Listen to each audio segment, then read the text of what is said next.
Hey, this is Helen Paradise from SoCal, and you are listening to the Barbecue Central Show. Start the game! Let's go! We'll do it live. Okay. Well, do it live! I'll write it and we'll do it live! So to get that perfect barbecue, you use wood. Are you sure it's safe? Whatever. We put the lighter fluid on, strike the match, and... Oh, should we call the fire department? That might be a good idea.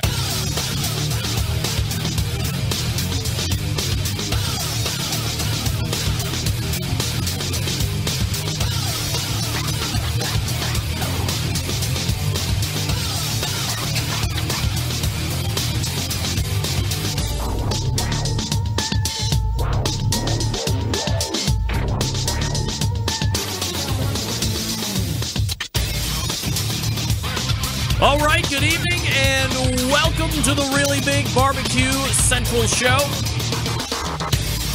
This is the show that talks about all things important to the world of barbecue and grilling, originating from the Rock and Roll Hall of Fame city of Cleveland, Ohio. It is the barbecue capital of the North Coast. I'm your program host, Greg Rempe. Happy to have you aboard here on your Tuesday evening. Lots of ways to get in touch with me. If you want to jump a phone call, let's do it. 216-220-0966. If you would rather forego the touch tones and send me an email, this is how you do that. Get in touch with the show by sending an email to Greg at bbqcentralshow.com or on the Twitter and Instagrams at BBQ Central Show. Anything else you want to find out about the show can be found at the main website, thebbqcentralshow.com. And here's what's happening, in case you didn't get the newsletter, coming up in about 12 minutes from now. It's the second Tuesday of the month. By the way, did you notice we are in the last quarter of the year, folks? What did I tell you in January? 2018 rapidly coming to a close. October, November, December, the last 3 months of the year, and we are well into it. And the second Tuesday of the month, standing guest, barring emergencies or other said unforeseen circumstances, is none other than the creator of the most heavily trafficked barbecue and grilling website on the face of the earth. That, of course, is Meathead from AmazingRibs.com. By the way, if you are not a member of Meathead's little group, it's $24 or $25 for the year. By the way, it's not per month, for the year. You get access to the ads go away on the website, which is how traditional websites still make revenue, believe it or not. But you get access to a barbecue forum. You get access to a weekly pitcast, which I actually host. You get access to video series, reviews. Meathead's in the process of writing a new book. He releases chapters for you to nibble on and give feedback for. So there's plenty of value in the Pitmasters Club. It's, again, $24 or $25. I think you actually get 30 days free, so you can kick the tires and see if it's actually worth it or not.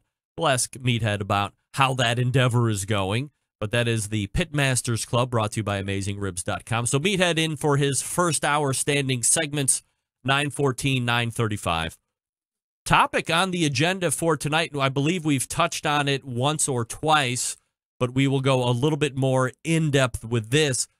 And it's one of my favorite things to do in the live fire environment right now. I actually predicted it at the beginning of 2017 as seeing a big rise within this industry, and I think certainly it saw that rise. It continues to gain popularity, and that, of course, is pizza on the grill. Not only do you have various ways to cook it on the grill, but now you have cookers that have their own attachments to it. I tell you about it each and every week here when I do the Green Mountain Grill Read, which is actually going to lead the reads off this week's show. If you buy their medium and their large model, you can tear the guts out of that, and for $130, you go buy their pizza oven insert, and now you have a high-heat pizza oven for a unit that you might already have in your backyard. Maybe you're a pellet fan and you like the Green Mountain, the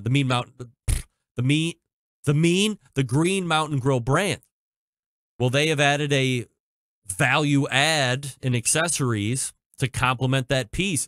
You can go completely off the board with it, high heat grilling. You can do the pizzas. Then you can take the pizza oven insert out. Very easy to do. It's literally a total of 3 pieces: a dome, a pizza stone, and then the bottom portion, which is its own piece that sits over the top of the firebox. And there's plenty of other high-heat pizza implements that are for sale right now, especially over the last 12 months or so. So we'll talk to Meathead about pizza dough and sauces and toppings and ways to cook and temperatures and all the good stuff that you come to know and love with Meathead. If you have any questions otherwise, we'll also take live phone calls if you want. Maybe somebody's feeling a little froggy tonight. They'd like to lob in a phone call and chat it up with us a little bit. We're more than happy to give that a whirl. If you suck, we will hang up on you. And then we'll stroll over into the second hour. 2 great guests in the second hour at 10:14, first-timer to the show. Handful of weeks ago, we made the foray on this show into the meat purveyors side of the industry, and we will pick up that conversation from an environment standpoint with the vice president of sales at King Solomon Foods. First-timer to the show, Grant Siegel, will join me. I believe that's a third-generation meat purveyor. So we'll talk to Grant about the history there and why he decided to get into the family business, and more importantly, what he's doing to set himself apart from other meat purveyors that are out there. He is literally within the same distance of a Pat LaFrida, for instance, one of the bigger guys. So how does he run the business? How does he separate himself? How does he make value-add pitches to his clients and retain the current customer base, but more importantly, build the new customer base? So Grant Siegel, King Solomon Food, 10:14, then at 10:35, we will pick up a conversation with somebody that had on this show January of 2017. Back then, we talked to him about winning a SCA Steak Cook-Off event. And tonight, we will join him as being the 2018 SCA World Champion. Winning the World Championship in Fort Worth this past weekend, Terry Rowan will join me right here on this show, and we'll get a recap of the weekend. That was a 2-day event. He had to qualify the first day to get into the finals, and he qualified and then ended up with the best steak of the day. What do you get for that? 10 G's. How about that? Not just the standard $1,000 that you can get if you pony up the normal entry fee in any SCA normal event at the World Championships. You get 10 G's. I think there's a ring or a belt buckle that goes along with that. So some other cool material. But I'm all about the cake butter, baby, and $10,000 for a steak. Pretty good, if you ask me. So that's what's on tap for you this evening. The 2018 SCA World Champion, Terry Rowan, Grant Siegel, 10:14, Meathead coming up out of the break. Your phone calls and emails as well. Are you following me socially? Please do that while you have a chance. Follow me on Instagram and Twitter, both of the same handle, at BBQ Central Show. If you watch me here on the live feed on Facebook, obviously you have that bookmarked as well. But if you don't and you're catching it on podcast /BBQ Central Show, kind of keep it all similar if at all possible. So do me a favor and follow me socially. I try to bring extra value to you if you follow me because I appreciate the followers. I'm not buying followers yet. So everything that I am interacting with is all me. And I will try to react to you and comment on your comments and keep it interactive best I can. I do want to mention this. The Bubba Burger contest update. I do not have a winner, and I apologize. I got run up in a bunch of other stuff over the weekend, not the least of which was the 30-plus pork butt cook that I had for 2018 senior year HOCO for Villa Angela St. Joe's. But I will get to that hopefully this week, and I will get you a winner of a shirt, a hat, an apron, and most importantly, the free voucher. So if you did leave me a iTunes review and feedback, first, I appreciate that you took the time out to do that, and I will have the dates locked in. So if you did it before, I believe it was September 31st or whatever that following day was, if you left it in the right time period, you will be included. And we'll do an Instagram Live showing the names that are available to win, and then we will Instagram Live the actual winner, and I will announce it on this show, hopefully next week. Next week's show up in the air just a little bit, but I won't get too deep into the weeds on that at the moment. So that's what's happening with the Bubba Burger contest. I will get that updated and get you a winner shortly. Got an email from Chris Mack. Greg, I know you get a lot of these. I want to thank you for a great show. I catch it mostly on podcast due to my work schedule. Your show has helped me a ton. It has refired my passion for outdoor cooking again. Other than a lack of funds to get a new cooker, and I have my eye on a Weber Smoky Mountain. By the way, Chris, great cook. The tools that I have in your show have helped me raise my game. Thank you for always being approachable on Facebook and on Instagram for any advice, especially those grill greats. Thanks again, Chris. Chris, thank you for emailing me, giving some love to the show. Do I get a lot of those? I get some of those, but I certainly wouldn't say a lot. So everyone that I get, I'm happy to read. Makes me feel good. Makes me know that the show is lending value, whether it be through education, entertainment, or both. So thanks for writing in, Chris, and being a loyal Centralite.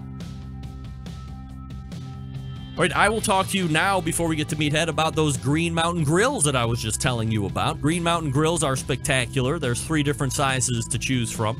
Let me address the bigger ones at the moment. The Jim Bowie, that's the biggest one currently on the market.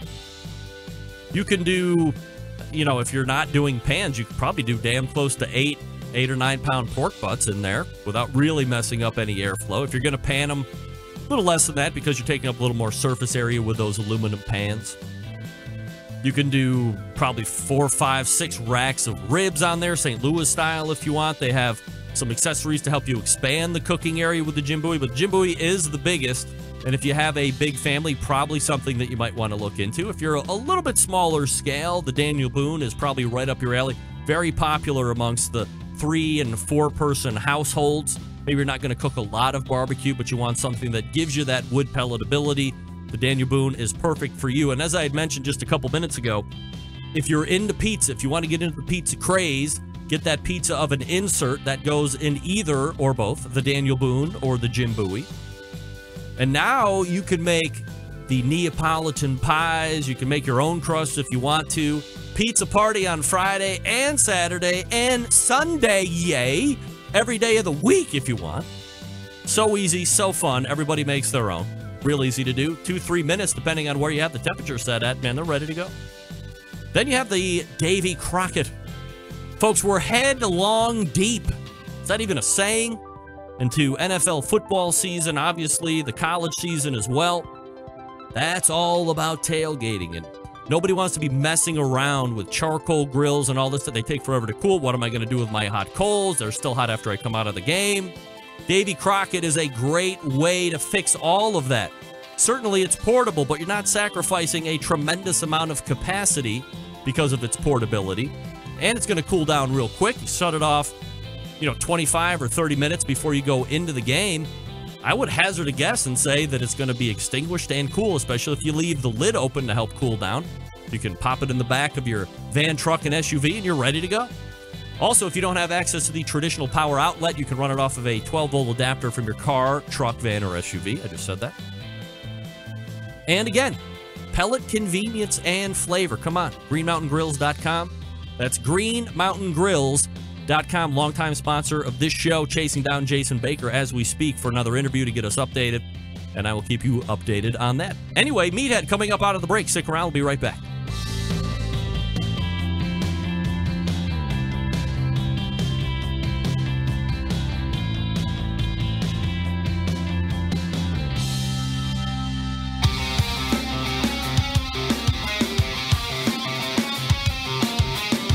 Broadcasting live from the BBQ Central Show studios in Cleveland, Ohio. You're listening to the BBQ Central Show. Once again, here's your host, Greg Rempe. And this portion of the show is being brought to you by Butcher Barbecue, makers of award-winning injections, marinades, rubs, seasonings, barbecue sauces, grilling oils. All of Butcher Barbecue products tested on the competition circuit. As we all know, reserve grand champion at the American Royal Open this year. So you know they're working. He uses all of his own products. So all you have to do is head over to butcherbbq.com and stock up now on all of his cool stuff. Yeah.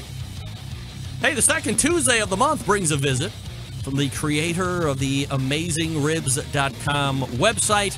You know him, you love him. And I just call him Meathead. How about that? Hey, Meathead. Hello, Greg, and hello, Centralites. Always good to be back talking to you. I know I'm going to have fun tonight. Well, Meathead, we have a great topic. I believe we've delved into it a time or two, maybe at more of what I would call a high level, but we'll get into the guts here a little bit more this evening. And that, of course, is pizza. But before we get into the topic du jour, which is the topic of the day, I want to bestow upon you something that maybe you just recently found out about, and I say that tongue-in-cheek because I just told you about it. But yeah, you told me today. The end of last month, at the end of the month, I have my embedded correspondence segment. And last month we decided, that we would go ahead and put together, this was John Solberg's idea, by the way, a Barbecue Central Show Guests Hall of Fame. And we decided we would break it into categories: recurring guests, semi-recurring guests, and one-off guests. And we deliberated, and we generated a list, and we decided that we would go kind of in a vein of, let's get a bunch of people in first, not people that we feel are, of course, valid to go in under these categories, but we wanted to get a big, broad entrance in, and then in subsequent years, there will be one inductee per category. Perhaps being hypocritical of me in categories and my railing against the Barbecue Hall of Fame. But please, give me a break, Meathead. It's my Hall of Fame, and I'm going to do what I want to do. You and I finally found a way to get into a Hall of Fame. I know. Well, I mean, I hate to make, but well, actually, I didn't even get in my own Hall of Fame now that I think about it, but I nominate you right now. Thank you. We'll see if I make it in next year into my own Hall of Fame. But I wanted to let you know. Anybody's going to vote for you. Categorically accepted was Meathead from AmazingRibs.com as one of our recurring guest category roles. So, Meathead, I know this is probably one of the most highest honors that you've received today. And I just wondered if you had any thoughts or feelings about such an accomplishment. Well, Greg, I really am honored. I am not in any other Hall of Fame, so this is a first for me. It really touches me, and I want to thank you and all the other little people on your team who have made me so famous and so great. I want to thank, of course, my mother and my father. My mother was a lousy cook. She was no inspiration. I had to learn how to cook just to feed myself properly. My father, he was a griller, and he'd go out and he'd do his flank steaks. And what really got my attention was not the barbecue or the smoke or the flank steak. It was the beer. He let me have a sip of beer every now and then. So this is to Dad and Mom who made all this possible. All the Centralites who listen in and ask questions and stump the star. Greg, I'm glad to know the $20 bill I slipped you had some benefit. And then I want to thank my webmaster, my marketing director, my sales manager, my editor, my grill tester, my thermometer tester, my software engineers, and most of all, members of the Pitmaster Club, without whom I'd probably be cooking on a hibachi.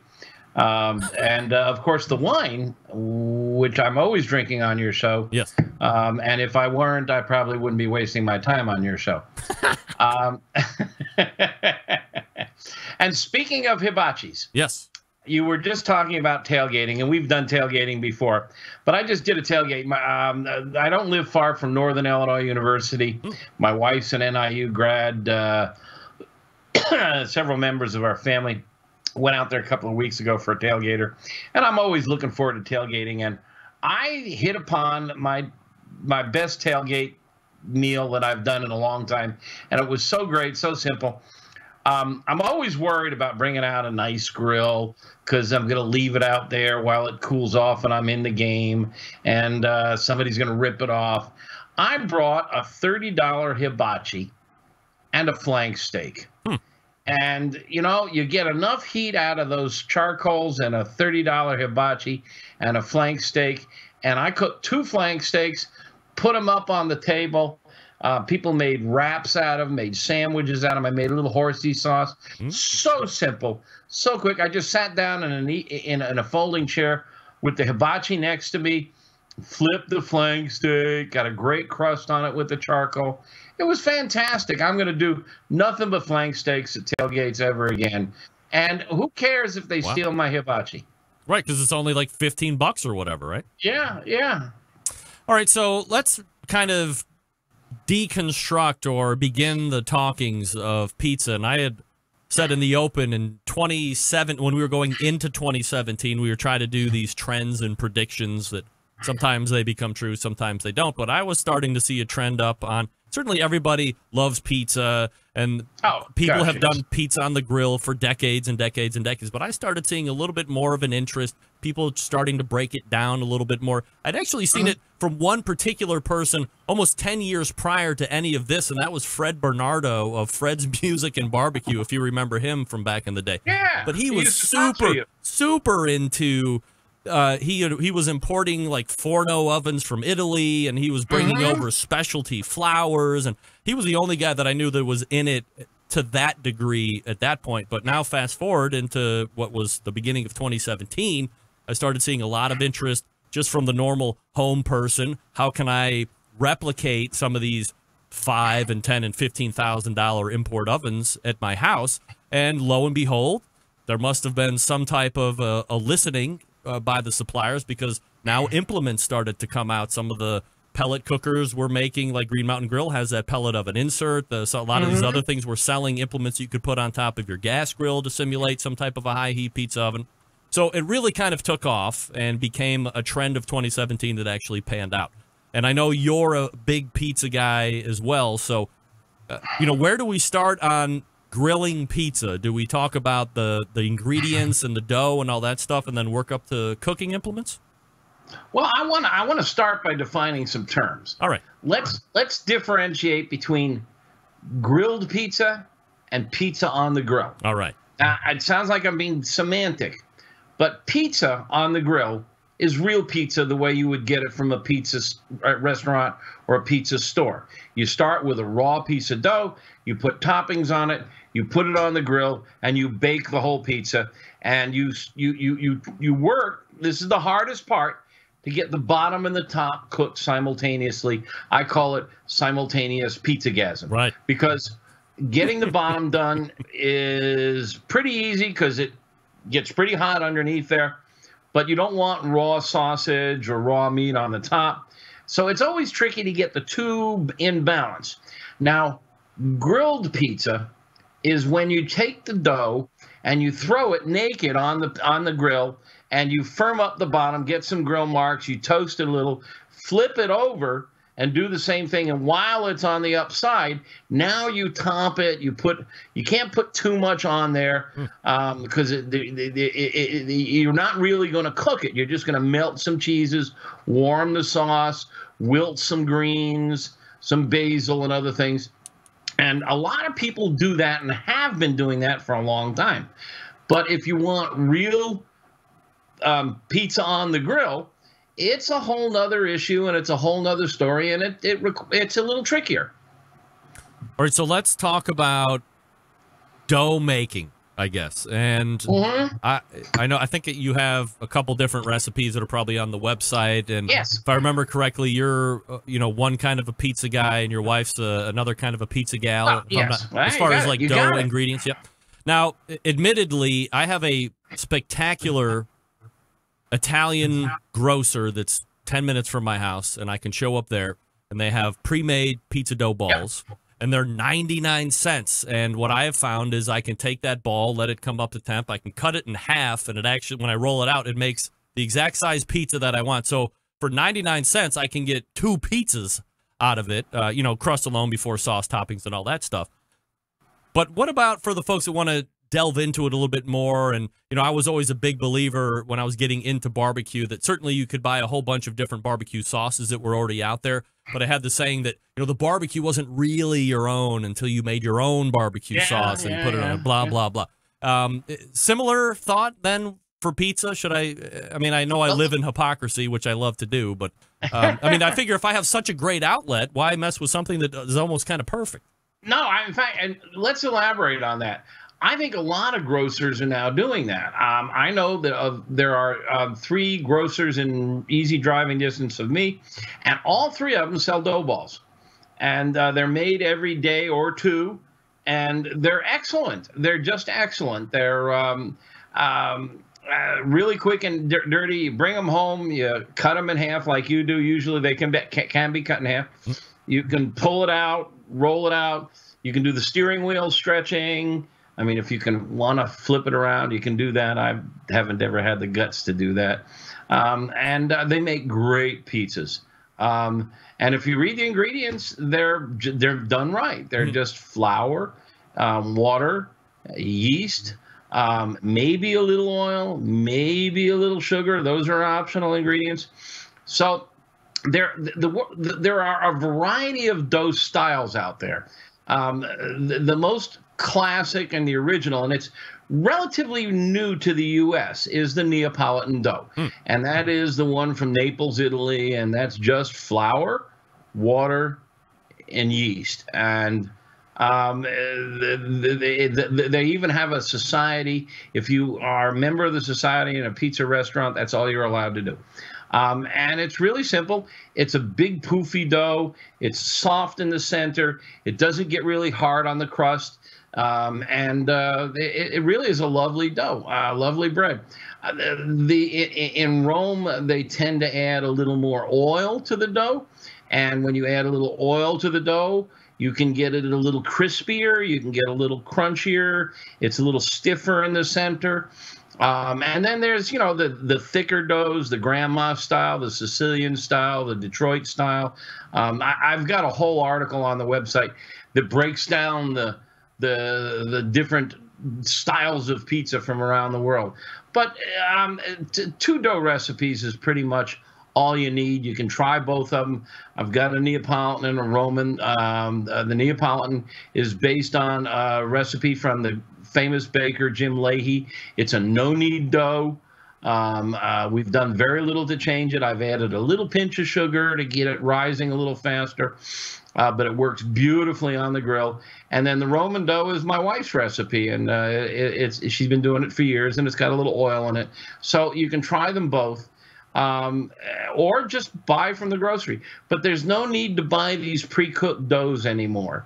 There's no need to buy. What's the brand name? Boboli. I forget. The Boboli. The Boboli, that's it. Yeah, I mean, there's no need to do that. Get yourself a raw dough. It's baking bread. It took me a while to get comfortable with it. I've always had fear of flour. I have never been much about baking. But if you're going to try, pizza dough is so easy. So let's talk about that flour for a second, because I know you said it's one of 3 ingredients depending on what kind of a pie you're going to make. But I've also heard that you need, is it like single zero or double odd or something like that? Double odd. So, I mean, where is necessity or where does snobbery start to come in? Yeah, there's a lot of debate over it, and there's a lot of back and forth. And they get into the hydration, how much moisture, and you can go nuts on this. My editor, AmazingRibs.com, actually has an editor. Now, we've had one for a year now. Cookbook author of some fame on his own right, David Joachim. He just co-authored a book called Mastering Pizza, and it just came out. And they go deep dive on all this. Really a good book. But double aught is what your classic Neapolitan restaurants swear by. But, all-purpose flour just works fine. There's some differences in how much protein in the flour. There's how much water you use, hydration. It's really not that hard. That you can go over the top with this. From a cooking or like a thickness standpoint, is there a thickness that you need to shoot for? And then the other thing that I see is you're rolling the dough out. Some people take this like a rolling pin, but it's got like little fingers and it leaves, divots into the pizza dough. Is that something that's a necessity? Taste is a matter of taste, and you're going to want to do it I think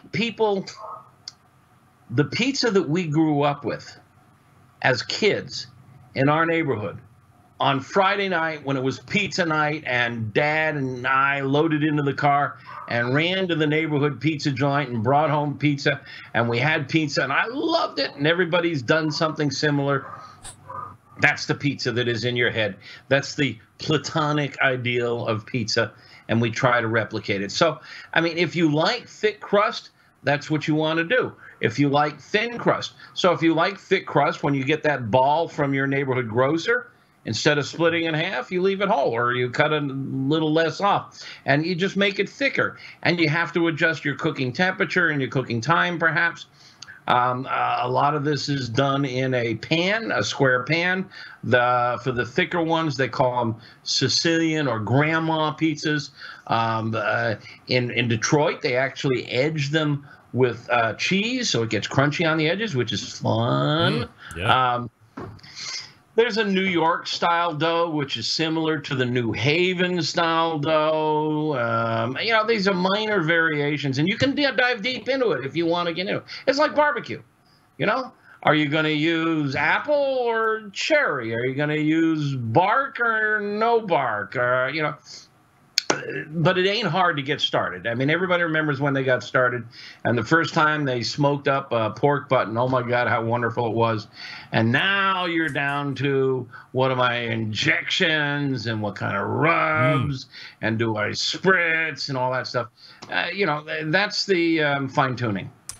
Let's talk about cheese first before we get into the first break, and then we'll talk about sauce toppings and then the actual cooking implements themselves. I happen to be fairly chummy with a known pizza expert within the barbecue sphere, and his name is Matt Frampton, and he likes to use the Green Mountain Grills quite a bit. And he told me one time, you know, when you get the fresh mozzarella balls, if that's what you're going to use, either solely or in part on your pizza, take the ball out, put it in paper towel and squeeze it and take all that water as much as you can out. He even lets it sit on a rack and dry out a little bit, because he said any moisture that's going to leak out onto the top of that pizza is, you know, that's kind of where you end up with runny pizza. Same kind of for the sauce. So, you know, like both of those. Well, you know, sauce is usually not a problem because sauce is fairly thick. Where you also run into problems is when you put your classic pizza margherita, which is the simplest of pizza, and absolutely one of my all-time favorites. For sure.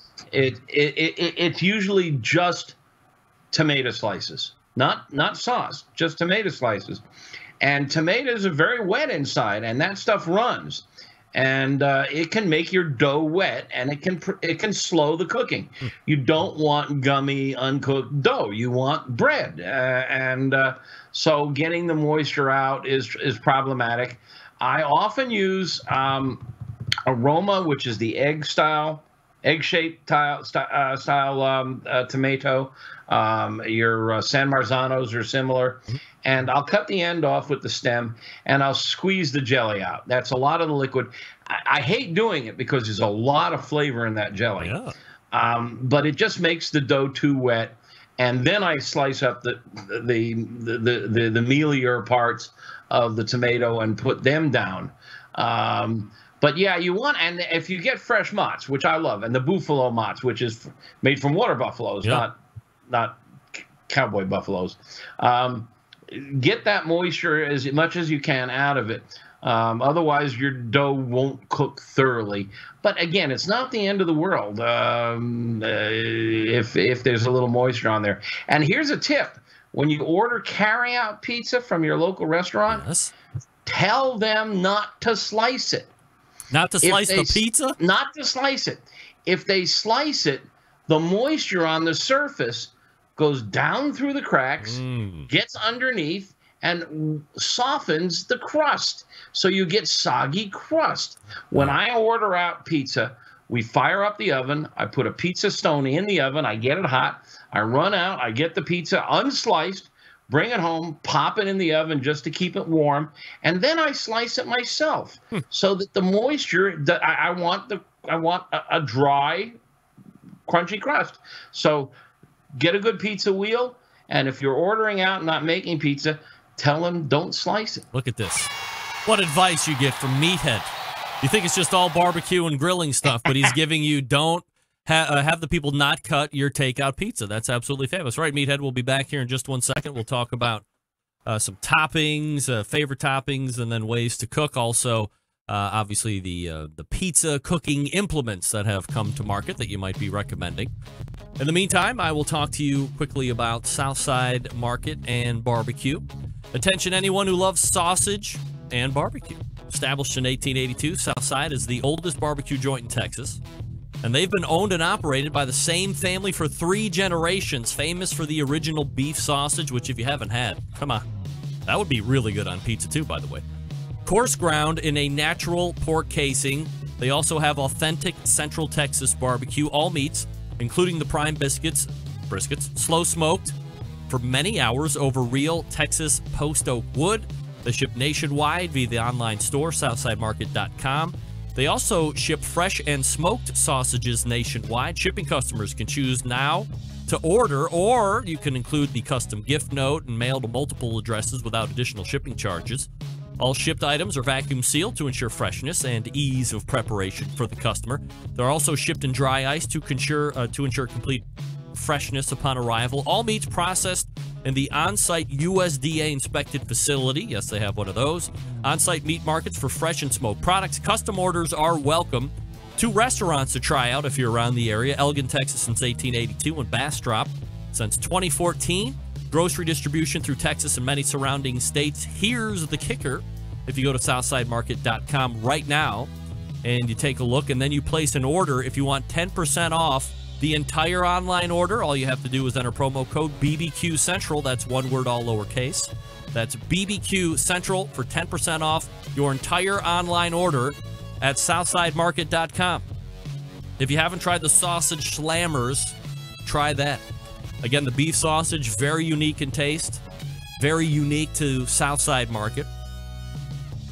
Cheddar jalapeno sausage, too, by the way. If you're really into that kind of, oh, man, it's some of the best. All right, we're back with Meathead right after this. Stick around, be right back.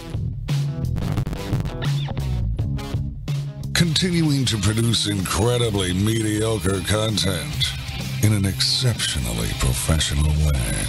You're listening and watching the Barbecue Central Show. Once again, here's your host, Greg Rampey. All right, welcome back. This portion of the show being brought to you by cookinpellets.com, your #1 source for quality wood pellets. For all those pellet-driven cookers, you can visit cookinpellets.com for more information, to check out flavors, other accessories, or to purchase. If you don't like that, you can go to amazon.com and purchase as well, whatever you like. That website is cookinpellets.com. All right, Meathead is here, and we're talking about pizza. We just got done talking about cheeses and sauces and all that stuff. Now, let's go ahead and discuss toppings. Meathead, this is obviously this is where beauty is in the eye of the beholder, of course. But, you know, for me, and I'm sure as my good buddy and Barbecue Hall of Famer Stephen Reichland could vouch, my palate is not overly cultured, is not overly broadened. There's been plenty of times when I have told him I haven't had this or had that, and it seemed like it was quite a shock. And when I come to pizza, I'm not that far outside of the fence either. I mean, my favorite pizza is pepperoni pizza, especially if you can get like a really good, I forget what pepperoni it is, but it's a little smaller. It's not like the big, thin cut, $half size. It makes these little cups. Yeah, that one. They're like kind of thick, and they cup and makes these little cups. Yeah, and they fill with orange grease. Yes, I call that tasty orange grease, by the way, and that's my favorite pepperoni. But so that's like my favorite pizza. But I will go a little more crazy with the peppers. I love the banana peppers on top of pizza. Now, I never used to like those, but I like those as well. Mushrooms, of course. What are some of your favorite toppings, and maybe what are some toppings that might be a little crazy that people should consider putting on pizza? Well, I don't know if they're crazy, but absolutely my favorite meat is capicola, which is a cured Italian. It's made from the shoulder, and you can get it's cut thin, and it's sort of a bacony, but it's not as salty as American bacon. And I just absolutely love it. I like it better than pepperoni. That's my second choice. I love Italian sausage. I'm not a big fan of the barbecue style pizzas with barbecue sauce and pineapple and chicken and stuff, but they're okay. I'm a keep it simple type of guy. I do like tomato sauce or fresh tomatoes. I love sweet red peppers. I gotta have onions. And my wife uses a 3-cheese blend that I adore. Asiago, Fontanella, and fresh mozzarella. And she also uses Parmigiano Reggiano, grated Parmigiano Reggiano. And she's got a whole routine. The Parmigiano Reggiano goes on first, and it just works. Her pizzas are stunning. If you pile it on too thick, you have the same problem of getting the dough cooked. You want to cook the dough because the dough will cook primarily from below. The toppings cook primarily from on top. And for the dough to cook all the way through, the toppings can't be too thick and can't be too wet, unless you've got a very thin crust. So you want to fiddle with it and play with it. And, you can cook. Here's another interesting misconception. Wood-fired pizza ovens, they don't give your pizza a wood flavor. They don't give your pizza a smoked flavor. Smoky pizza is really not that interesting. Sure. Although I have been known to put smoked paprika on my pizza with great success. But I've been playing with the uni, which is a $300 small, cooks 10-inch pizzas in about 2 minutes. And it's very clever design. It burns wood pellets and it puts a flame up above the pie, which is important. That's a broiler. Yep. So you're broiling from above, and then the stone is hot, so you're cooking from below. You're toasting from below, broiling from above, and you can get a really great pizza. And at really high temperatures, that's when it forms these big bubbles, and also when the bubbles start to char a little, and underneath you get some black spots, and that's not burnt. They call it leoparding, and those are like bark on a brisket or something. Yeah, right. They're desirable, and they're byproducts of really high temperature. I have had a great deal of problem with the pellet version of the uni. And I'm not going to get into it, but I did write in detail a review of it, and I gave it a not recommended. But the uni? The uni, you're kidding. With the pellet burner, it's all kinds of problems in maintaining temperature for more than one pizza. It cooks one pizza beautifully, but if you go in and sit down and eat your pizza, come back out, the pellets have all burned out. You got to add more pellets. You got to start out fresh. You can't get the temperature. It's just a pain in the butt. They came out with a gas burner. Yeah. Which replaces the pellet burner, and it's fantastic, and I gave it a gold medal. So if you're going to buy an uni, and they're cheap, and they really work, get the gas burner, not the pellet burner. All right, so since you've segued into the cooking implements, are there any other ones that you or David or Max have used that you would recommend, or what? I'm drawing a blank, and you're going to make me look it up, but there's a gizmo that goes on the gas grills. Is it the Blackstone? Yes, the Black. Yeah. It's a little housing. Yeah. With a pizza stone underneath and a pizza stone above and a gap in the back so the air can flow through, and it really works. It really works. Really? There's another gizmo that I've played with, and I don't think they make anymore, and that's a battery-operated fan that goes in where the rotisserie spear goes in, and it blows the hot air across the top, so it becomes sort of a convection oven. That works if you can find that gizmo. I think it's the Blackstone. I have an article on pizza equipment on the website, and I think it's the Blackstone. That's what. Go check it out because it's like $200, and it's in Home Depot. Yeah, it's in your neighborhood hardware stores. Really works on a gas grill. Have you used kettle pizza? Yes, I have. I don't like it. Wow. I know a lot of people love it. I just found it to be unnecessary. I have had great luck cooking pizza on a kettle grill. The problem of bottom and top doneness is easily solved by raising the stone up so that it's closer to the dome, and you just put some bricks under it and put the charcoal in a circle around the edges, not directly under the stone. Mm-hmm. You put it directly under the stone, you'll burn the bottom. But if you make a circle, the heat will come up along the sides into the dome and down on top of the pie. Very easy to do. I've got a video of this on our website. A great technique. You don't need to spend $400 on the pizza kettle. There is something that the pizza kettle sells. I don't think they make it, but it's really catching on, and I like it a lot. And that's the pizza steel. It's like a pizza stone, which is made out of cordite now. They used to be made out of clay. Yep. They're now made out of a material called cordite, which doesn't crack and break easily. But the pizza steel is a big flat piece of steel, and they really work. And they work indoors as well as outdoors very nicely. Meathead from AmazingRibs.com joining us here on the show.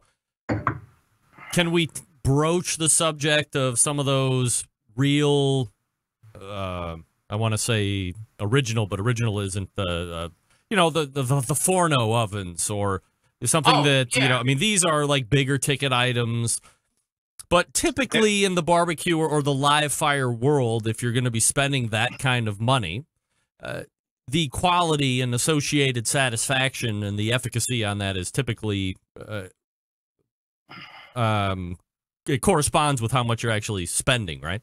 Yeah, there's a variety of them. Some of them are gorgeous. They're copper clad. I mean, they're the kinds that you find in restaurants for backyard. Forno is one that you mentioned that's pretty popular for backyards. It comes on a cart with wheels. I've seen my co-author. I'm working on a new book, and I'm working with a woman named Bridget Binns, and she has one, and they're fantastic. I love it. But it's live fire cooking. You're putting logs in here. The thing about these, the way they work, it's interesting. It's got an igloo shape, right? So you put logs in. Usually you stack them up in the center. You fire them up, and then they get the floor really hot. And then you push them to the rear, or for some of them to the side. But usually you push them to the rear. And what happens is in the back, the flame licks up against the top of the igloo, and that's the broiler. That's what cooks the top of the pie. The floor of the oven is this stone-like material. Sometimes it's cordite, sometimes it's real rock, slate, other types of materials, and that gets really hot, and that cooks the bottom. And in commercial pizza ovens, the chimney is at the front, not the rear. And so that encourages the flame to come across the top and the smoke to come across the top. Yep. The smoke almost never touches the pie. So you just don't get smoky pizza. And you don't want, trust me, you don't want smoky pizza. That was one of the problems I was having with the Uni pellet burner. And by the way, we can't get done here without you telling me more about Green Mountain's insert for the pellet, because that sounds really interesting. Oh, yeah. And I want to know if I can use it on other brands of pellet burners, because I'm anxious to try that. By the way, I think I was saying Blackstone. It's Bakerstone, I believe, is the one that you put on. Thank you. Thank you. That's it's John Bakerstone, not Blackstone. John Solberg. Thank you, John. Michigan correspondent, of course. Quick with the answer on that. So we were almost there, but yeah, Bakerstone makes that. So Thank you, John. Let me quickly tell you about the Green Mountain Grill insert. So if you have the medium or the large version, so that's Daniel Boone or Jim Bowie, you remove all of the guts of the thing and expose the fire pot. Then for $125 or $130, this pizza oven insert comes in a box that you can get from the dealer or you can get it from Amazon or whatever. And it's 3 pieces. You have what I'm guessing is like a stainless steel. You have a plank where the pizza stone would go, but then it kind of comes down to it funnels down into a square that fits and sits directly over the fire pot. And then that also has, I believe there are either openings on the side or an opening in the back, like you were talking about with that baker stone. So as that heat is being forced up now the reverse of that pyramid, hits the back end where it escapes, and then it hits the dome and it forces it down. So it's a high heat pizza oven that runs on pellets. It's all sitting right on top of the fire pot. And what I have found is if you put your cooker at, let's say, 350 degrees, and then you shoot it with one of those pistols on the stone, it roughly doubles at the stone. So if you want a 700-degree oven, you put your cooker at 350 degrees. Now, Green Mountain Grill will go to a setting of 500 degrees, so I guess technically you could be cooking in that 1,000-degree range, which some people love to do. I found that once things way too high. Yeah, once things go sideways on 1,000 degrees, you can't bring it back. I've done every kind of experiment. For me, I have found the sweet spots around 650. Yeah, so I run mine at 325, so it's 650 at the stone. The stone. And it takes... The stone, because the air temperature and radiant heat from the stone, vastly different. I mean, the physics are very different. You measure the stone temp, and I'm with you on that. Yep, so that gives me the crust that I'm looking for. It might take an extra minute, but I mean, if we're splitting hairs between 2 minutes and 3 minutes or 3 minutes and 4 minutes, I mean, it's no real big deal to me. And plus, it's no badge of honor to say that I'm cooking at 1,000 degrees or I'm cooking at 650 degrees. Both are pretty hot. And, man, it is such a great accessory for quite a minimal investment. Now you have not only a great barbecue machine, as the Green Mountain Grill is all on its own, but now it can be this own little pizza oven. We use it all the time on the weekends. Are you getting the tops well cooked? Are you getting, I mean, like if you put sausage on there, is it safe? Yes. Sausage is safe. Now, I guess in fairness, we also like pre-cook the sausage just for expedience sake, so it's getting a little bit of a reheat. But everything else that we've put on there that's been raw cooks fabulously well.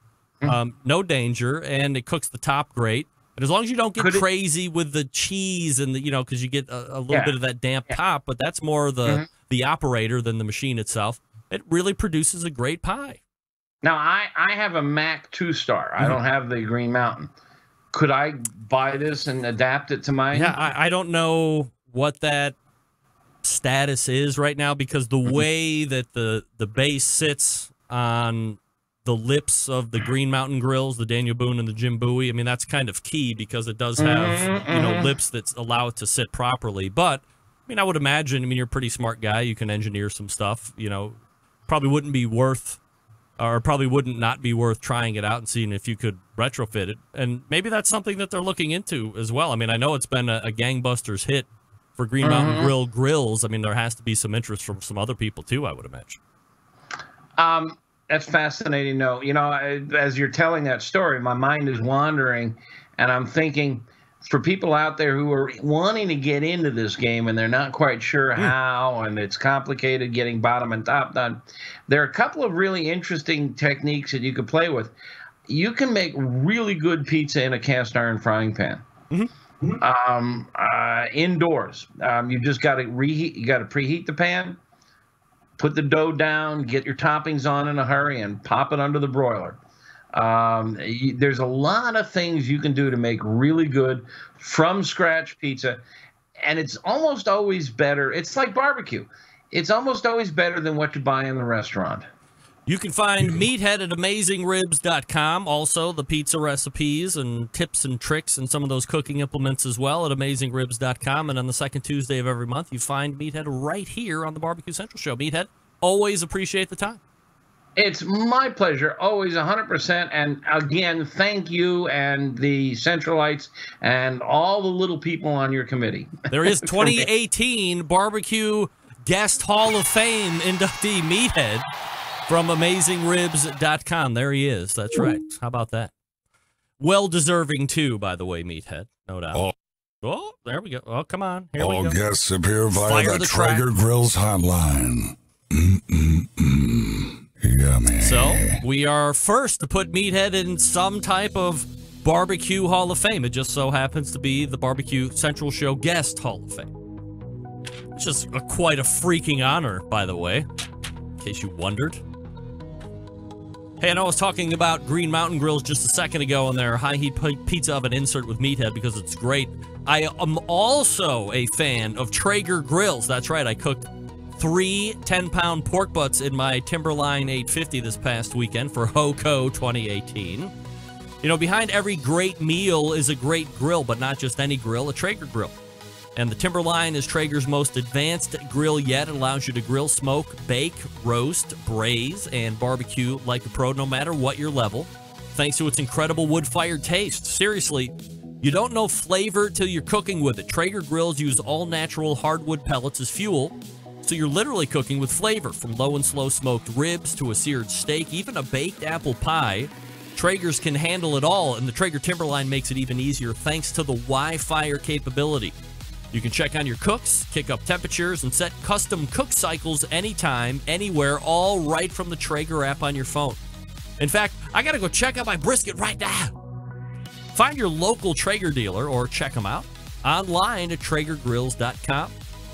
Hey, you want to beef up that barbecue game? Yeah, you do. Traeger shop classes are also going coast to coast, bringing barbecue knowledge and amazing wood-fired food everywhere they go, taught by some of the best professional pitmasters in the market and in the space today. You'll take home all the skills you need to reach barbecue glory. Find a shop class near you and sign up today at TraegerGrills.com/shopclass. That's TraegerGrills.com/shopclass. Wrapping the first hour. When we come back, reaction to Meathead and Pizza Talk, all that stuff. You're listening and watching the Barbecue Central show right here on the Barbecue Central Network. Stick around. We'll be right back.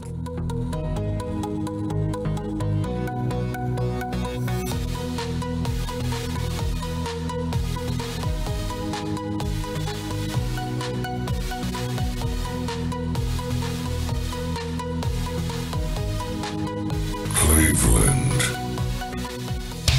Big name interviews, advice on cooking brisket and ribs, and the only host willing to share his honest opinion on all things important in the world of barbecue. It's the Barbecue Central Show.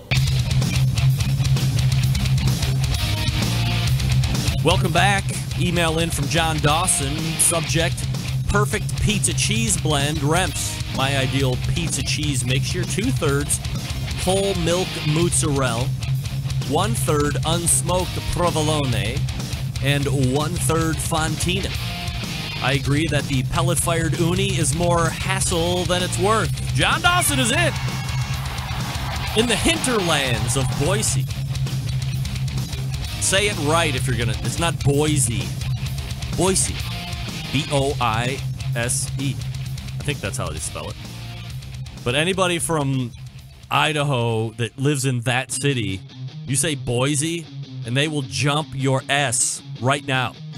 It's not Boise, it's Boise. Okay, that's why I say it right. You only have to tell me once. As somebody who has a last name that people struggle with all the time, I want to make sure I'm saying the right stuff. So, correct me once. It's a pretty good chance I'll remember it.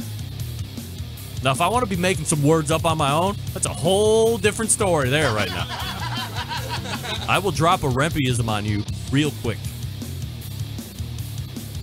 All right, so if you have a gas grill and you wanted to know the name or the maker or the manufacturer of what Meathead was talking about, that implement you put on your gas grill, it's the Baker Stone. Meathead said it was $200. I think I've seen that in some retail outlets for a little less than that. For some reason, I want to say it was a lot less than that. But he would know. Meathead also recommending the Uni with the gas burner. I believe that's the Uni Quad or the Uni Pro. It's on its 3rd revision. There was the original Uni, the Uni 2, then the Uni something, and then they have one where you can do gas burner or charcoal or wood pellets or regular wood. They really ramped it up. Big second hour, if you want to jump in on the show. By the way, Fontina cheese. I've never heard of Fontina cheese on pizza before. I gotta step my pizza game up. I gotta do that. All right, big second hour coming up. You're listening and watching the Barbecue Central show. Stick around, we'll be right back.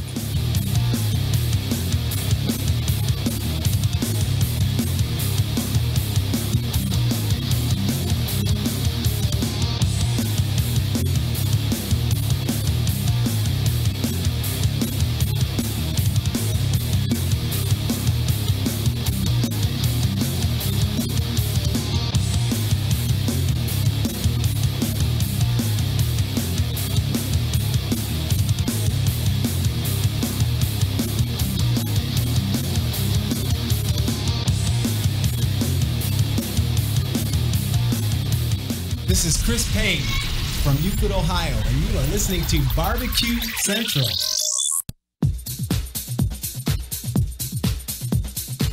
Happy to have you aboard here for the really big barbecue show. Boing. We cook because we have to, and we grill because we want to. Hit me! Fine, how's it going? You have a great show. I'm a big fan.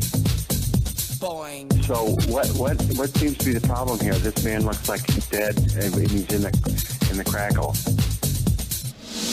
Charbonneau! It's all about the charbonneau, dude! Succulent fish! What? We ate 54 wieners. Oh, listen, Libertius, shut your face. I'm shaking like a dog shit peach seeds.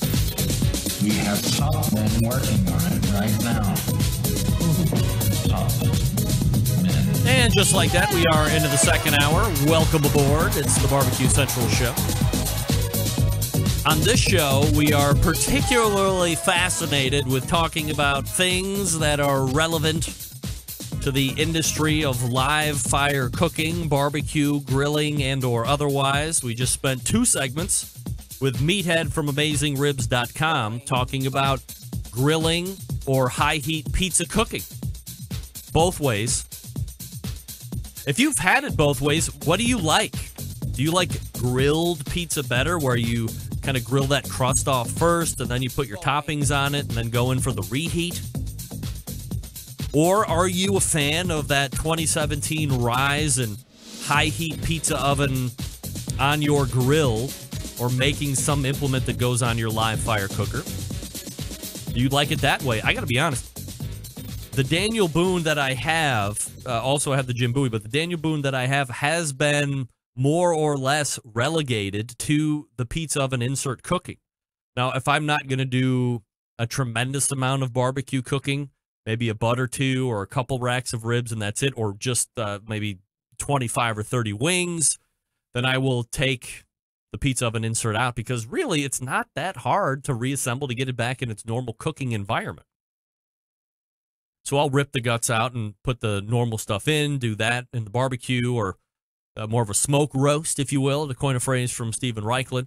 And then I will undo all that once it's cooled down to put the pizza oven back in there so it's ready to go.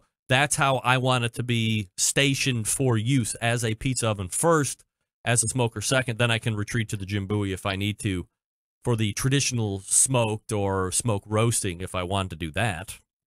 But it's so fun. And again, my target temperature on that, and again, Meathead asked me, can you put that pizza oven insert on other cookers? I mean, I think no. I think it's made specifically for the inner supports that the Jim Bowie and the Daniel Boone have, which I believe are the same tolerances and measurements, except one's, longer than the other because one cooker is bigger than the other. But I think conceptually the dimensions are the same.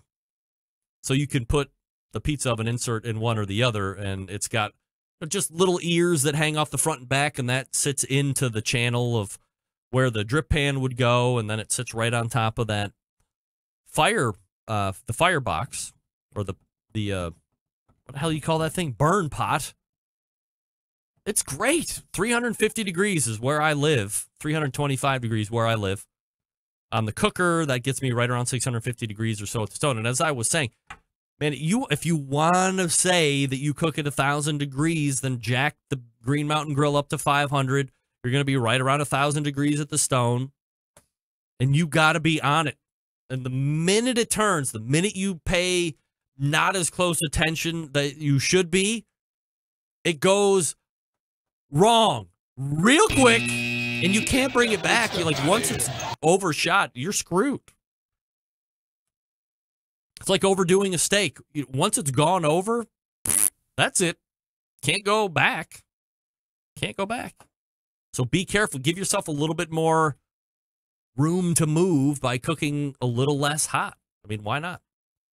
Still to come on the show, Grant Siegel, King Solomon Foods. Also, Terry Rohn from the Steak Cook-Off Association, 2018 world champ, by the way. While you're at it, don't forget to follow me socially at BBQ Central Show on Instagram and Twitter /BBQ Central Show on Facebook. Trying to bring you some good content. As I had mentioned before, I will get you a Bubba Burger winner sooner than later. I just kind of lost track of that. My apologies. But again, I appreciate the reviews and ratings that you left me. There's a small handful of you that are in line for some free Bubba Burgers and some swag on top of that. Email from John Lindsay. Hey, Greg, my name is John Lindsay, and my competition team's name is all queued up, and I'm from Jonesboro, Arkansas. I've emailed you a few times throughout the years, but I am always a dedicated listener to the program. I just wanted to drop you a quick note and thank you for the attention you have placed on not only the SCA, which we will be talking about, and to not only in the last segment of the show this night, but to next week's show as well, but the world of competition steak cooking in general. I always listen intently to any breaking news that may come across the show. When I started out in KCBS barbecue about 4 years ago, the first training I was able to get was the roundtable discussions from the Barbecue Central show. As a new competitive cook, those episodes were invaluable to me. Of course, I listened to all of them over and over again. It was a help, and I really appreciate you broadcasting them. Now, fast forward 4 years to 2018, I'm no longer cooking on the KCBS circuit, but I'm a full-blown Steak Cook-Off Association steak cook with right at 35 contests this year and still counting. 35 contests! Woo! Go ahead, John. Go ahead. Lost my place. I have cooked and placed in 7 states this year. We are ranked number 4 in the Pelicans points chase. We've just come off a triple contest this weekend and going to do 4 contests next weekend. Then on to the SCA World Championships. Love the SCA, but most importantly, we love competitive cooking, and it all started with me listening to the Barbecue Central show. I just wanted to send you a quick email and let you know that I appreciate the time and the effort that you put into the show. Best regards, John W. Lindsay II. John, thank you. Good sir. My man, you were in, let me go back, 35 contests. Then you did a triple. So that puts you up to 38. Then you were doing 4 more? Is that right? 4 contests in a weekend? Wow. A triple contest. Then, so you got in an extra 7 in a 2-week time frame. That puts you up to 42 before you hit the World Championships. That's 43 events in a year. I'm no mathematician or a calendar person, but there's only 52 weeks in a year. John, you are crushing. Number 4 overall at the time of that email, the Pelicans points chase. Yeah, look at you. I'm very happy that I could be of whatever assistance the show has provided to you, not only when you started out in the KCBS. By the way, you're not the only one that has left the friendly confines of competition barbecue for steak cooking. There's many great points of access to competitive steak cooking, no matter what sanctioning body you're doing it right now. That's why KCBS rolled out National Grilling Society. Cut down on the cost to compete, barrier to entry. That's what we've always talked about over the last handful of years with competition barbecue. People feel like they got to keep up with the Joneses now.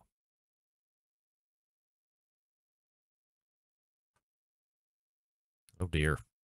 Reading a text message that has nothing to do with the show, and I am not happy. Oy, hey. Steak cook-off, no matter what the sanctioning body, or competitive steak cooking, I should say, not the favor. $200 to enter? Is it $225, $250 maybe? You have the opportunity, if you have the best steak of the day, to take home a cool grand. So that's like $750,000 net to the good. You don't have to have $10,000 grills like some people think you need in competition barbecue, and then let alone the toy haulers and the 40-foot motorhomes or whatever else is you think you might need, because that's what you see some of those dudes pulling around. Do you have the money for that? That's the other important thing. If you don't have the money for that, don't get into that. I believe John Solberg had a price of $129 or $120 for that Bakerstone pizza oven insert, if I could just circle back to that for a second. So it was well under the $225 or $250 that Meathead was talking about. So if that's something that you want to look into, $150 or less, I think it's safe to say that he retracted the message out. Gino Mayans is chanting for Grant. He's going to be up here in just a minute, buddy. Stick around for Grant Siegel from King Solomon Foods. Looking forward to getting to know Grant. John Dawson weighing in, back on the perfect cheese blend. Fontina is almost like Italian Gruyere, but a touch less fatty and a bit more nutty. Props for the no Z in Boise, of course. I know my enunciations. You gotta speak well. Speaking well is not a sign of snobbery or that you think you're better than somebody else. It means you know how to speak well. Don't be ashamed of that. Speak well. Speak often, speak well.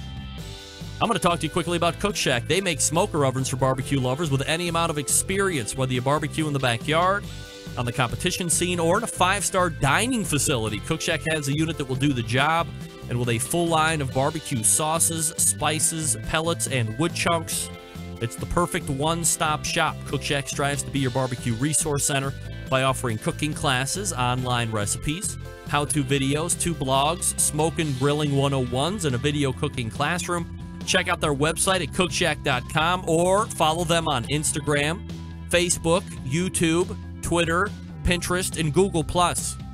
Get advice and share your passion for barbecue on their world-class barbecue forum. Still have one of those. Cook Shack pellet-fired smokers, the choice of champs, because they were designed by a champ, Ed Fest Eddie Morton. The FEC 100, PG 1000, always customer favorites. The PG 1000 can actually double as a smoker and a grill. Low and slow, hot and fast, the pellet grill line gives you the most for your money. Now, maybe you don't like the normal Cook Shack stuff or the pellet cookers. Fine. How about a residential electric smoker? They're only the #1 smoker in the industry. High quality means high durability and versatility. Anything you can cook in your oven, you can make in a Cook Shack. Passion and dedication drives Cook Shack's manufacturing, with quality always being the top priority. Get the best in barbecue since 1962. Call 800-423-0698. That's 800-423-0698 or visit cookshack.com. Grant Siegel from King Solomon Food coming up out of the break. Stick around. We'll be right back.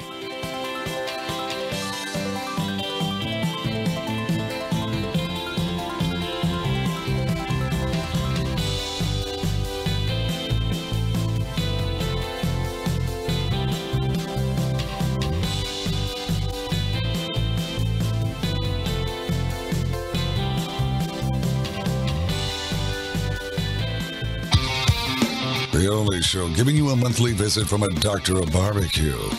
A man actually named Meathead. The author of a barbecue Bible. Bloggers, reviewers, competitors, and manufacturers by the dozens. It's the Barbecue Central Show.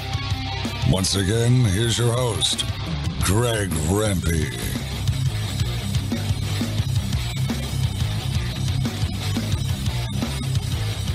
All right, welcome back. This portion of the show being brought to you by Smithfield.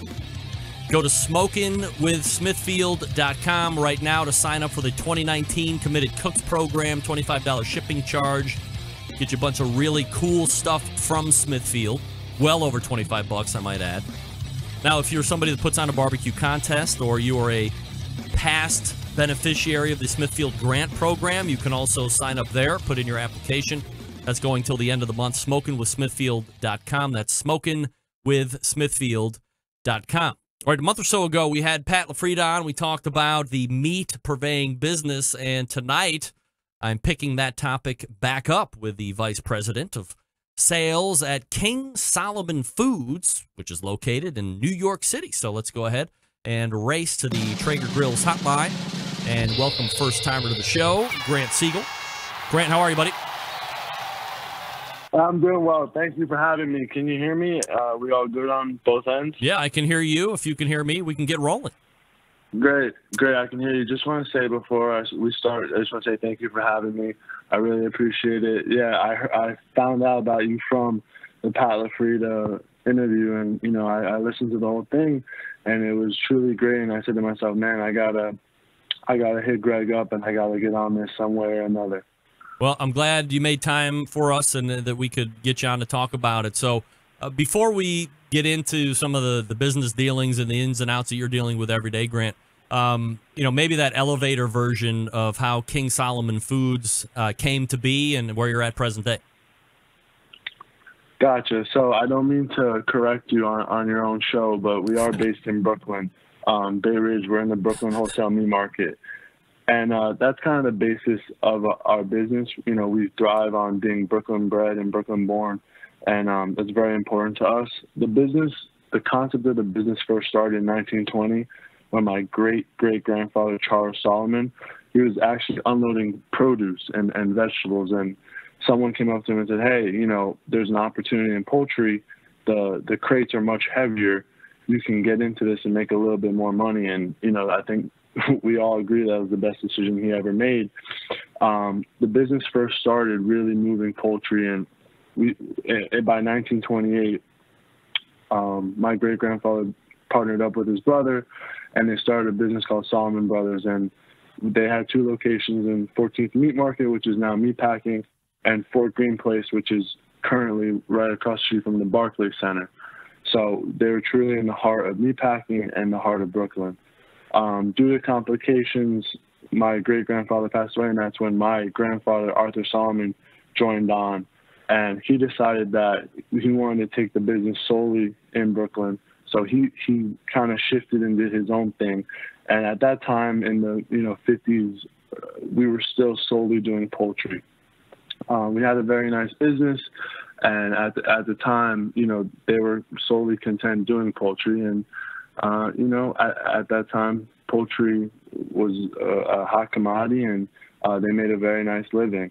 It wasn't until the mid-1970s that my uncle, Stephen Solomon, who's currently our president and CEO, joined the force, and he kind of took it over at 19 years old. I'm 23, and I'm just starting this, and to think back, and this at the time, a kid just being thrown into a meat market and having to tell grown men.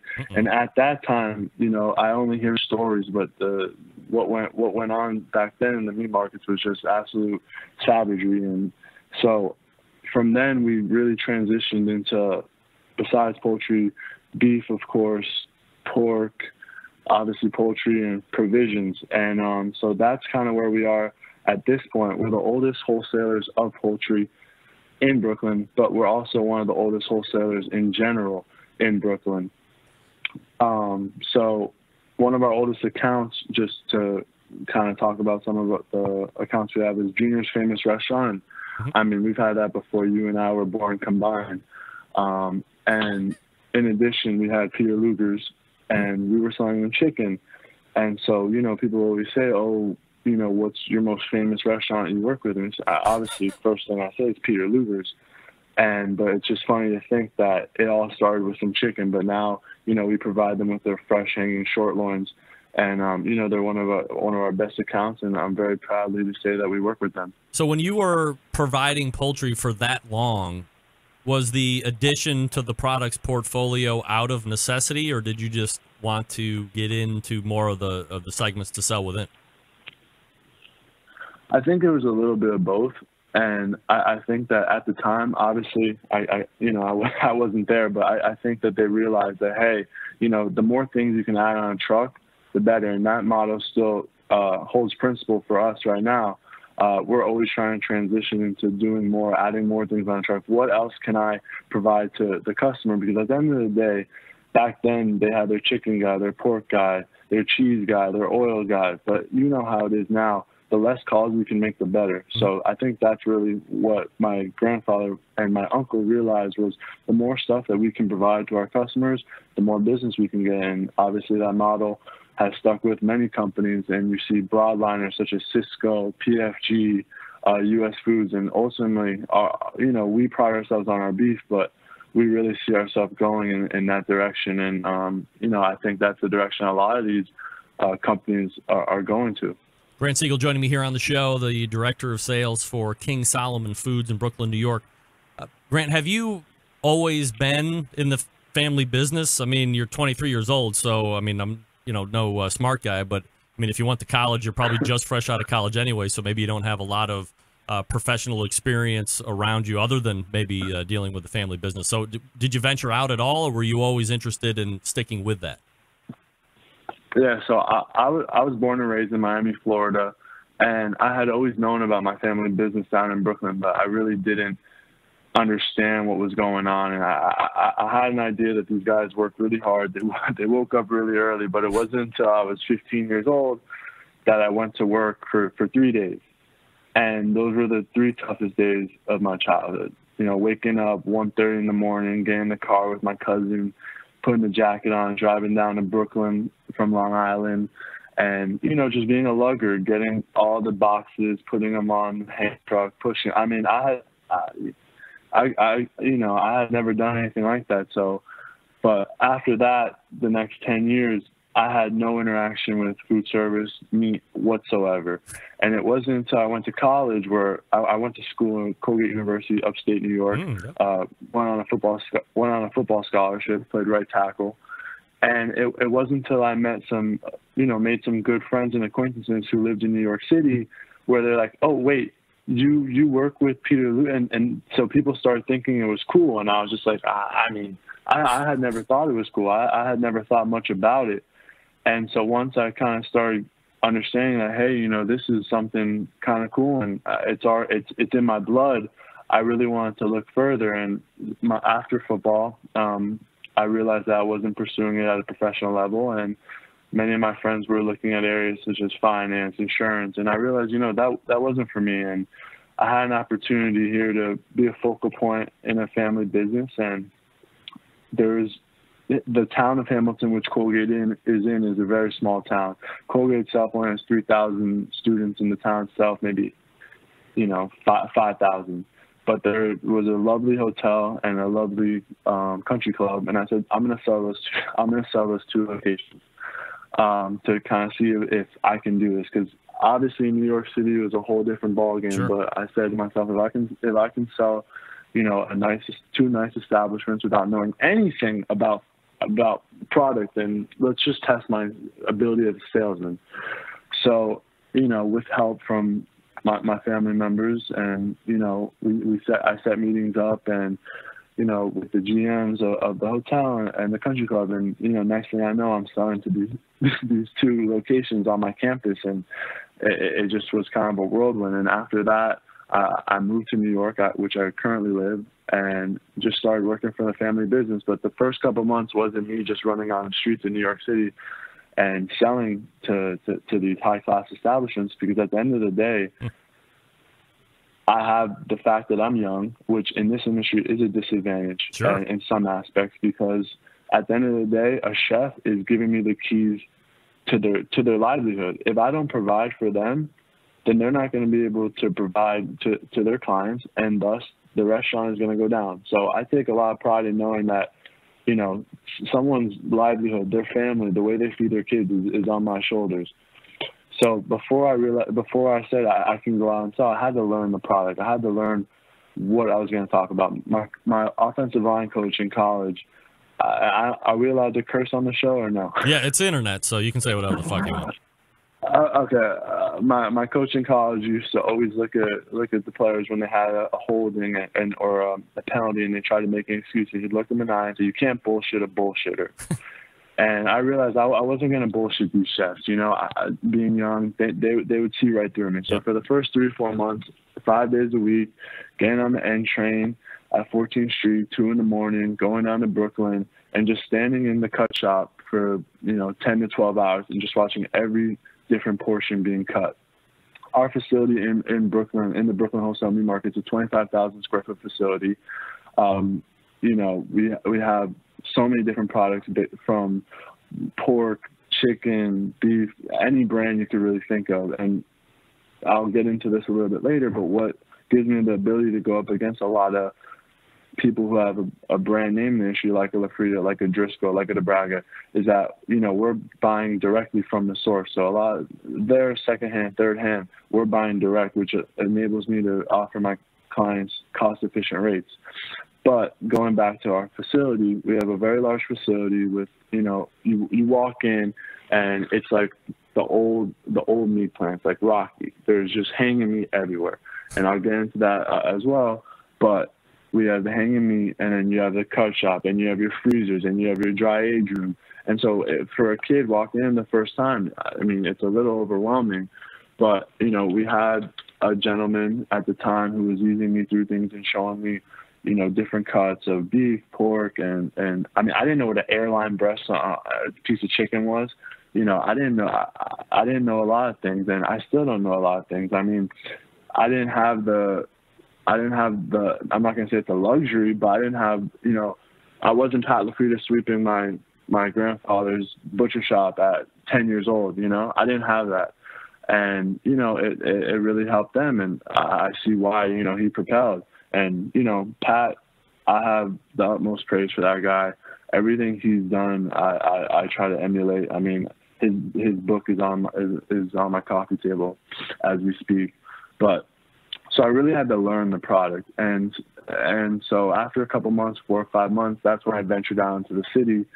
And, you know, obviously at the time I still didn't know much, but just the competitive nature that I have from being a Division I college athlete and the charisma that I think I have kind of enabled me to, you know, meet chefs and put my name out there. But, you know, being in sales in New York City is very tough because the city is a cold place, man. No one has sympathy for you. But at the end of the day, you can walk out of gang. I went to a steakhouse. I'm not going to say the name. I introduced myself, I introduced my cause. The gentleman looked at me and said, "Get the fuck out." I said, "Sir, you know, I don't mean to cause trouble. Here's my card. Just please." He looked at me, put my card up in the air and ripped it. So, you know, and that was 2 months into the job. And a lot of people with that, they wouldn't know what to do. They wouldn't know how to cope with that situation. But at the end of the day, for me, I walk out and I just look around. All you have to do is look to your right, look to your left. You're going to find 10 different restaurants. So there's so many places, there's so many opportunities. And so kind of trial by error is how I've been progressing at what I like to think is a rapid rate. In my first year, you know, working for the family business, I did over $1 million in sales. And I look to only progress going forward. But, you know, like I said, I have a lot to learn. And but I do have a great foundation. You know, this is solely family-based. My uncle, like I said, since 19, has been waking up 2 a.m. every morning, getting down there, opening up the shop, you know, writing down weights, making sure everyone's in order. And my cousin, he's 30 years old. His name's Zach Solomon, and he really runs the show down there. And both of them have been instrumental in giving me confidence to go out and do what I do best, and that's putting myself out there. And I'm not scared to talk to anyone. You know, growing up from a young age, my parents always put me in a position where I'd see different things and experience different things. So I'm not new to nice steakhouses. I'm fine in walking into a Wolfgang's, bypassing everyone in there and going straight to the chef and introducing myself. And that's something that can mask the lack of knowledge. But I'm hoping, and I know that soon enough, you know, when I have more experience, that the two together will lead to great success. Grant, a couple minutes left here, and I appreciate the time this evening. You know, I mean, you're a younger guy, so this generation is obviously known for being maybe stereotypically in the wrong way tech savvy, but are you able to leverage some tech to help you and King Solomon Food grow? Yeah, 100%. I mean, when I first got here, we had zero social media platform. And that's something that I'll admit it is put us behind the 8 ball a little bit. but I started our Instagram up, started some social media networks, and it has helped. I've, reached out to many different people on social media. For example, a gentleman, I'm not sure if you're familiar with him, his name is Johnny Prime. That's his handle on Instagram, and he's a steak aficionado. He goes to all the steakhouses in New York, and I introduced him.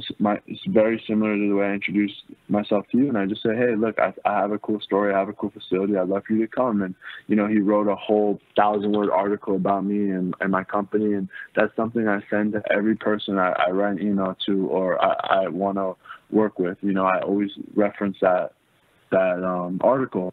In addition, though, what's funny is that many of the top, purveyors, they have Instagram accounts such as, Masters, Pat LaFrida. Yep.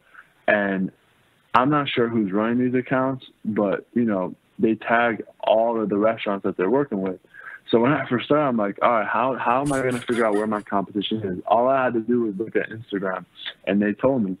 And, I was following all these different people and seeing where I could go and try to leverage that. And it was funny because obviously the first person I followed was Pat LaFrida and trying to, poach him a little bit. And one day I went to his profile and I couldn't see anything. And I said, what's going on? It says this user is no longer here.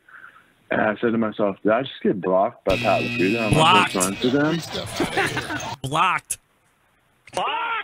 And when he blocked me, I looked myself in the mirror and I said, all right, I'm here. I'm here. Go. So it was a funny, cool moment. But yeah, social media is a great thing, and I think all purveyors are using it to kind of get in front of one another. Grant, do you see a meat trend coming in the next 12 months that maybe nobody has any visibility on, or it's just kind of touching off right now? One thing that I guess I would say is starting to pick up is the business of the fresh meat. And reason being is because every day and every week and every month that goes by, more people are stopping their fresh meat program.